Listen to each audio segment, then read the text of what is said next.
भागवत जी का ये बयान कि भारत में रहने वाले हिंदू और मुसलमान सभी लोगों का डीएनए एक है। हम तो उससे आगे जाके बोलते हैं कि दुनिया में जितना भी मनुष्य जाति है सबकी डीएनए अगर देखा जाए तो कहीं ना कहीं सबका एक है। इंसान इंसान में भेद करना, धर्म के नाम पर, जाति के नाम पर, रंग के नाम पर भेद निर्माण करने में हम विश्वास नहीं रखते।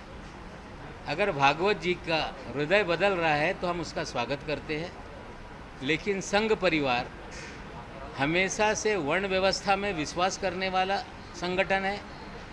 गोलवरकर गुरुजी ये वर्ण व्यवस्था में विश्वास करने वाली नीति के जनक रहे हैं और हमेशा से संघ वर्ण व्यवस्था में विश्वास रखता है। एक धर्म के भीतर भी अलग अलग व्यवस्थाएं हैं, इसका विश्वास रखने वाला संगठन अगर धर्म की हदों को तोड़ना चाहता है तो ये अच्छी बात है।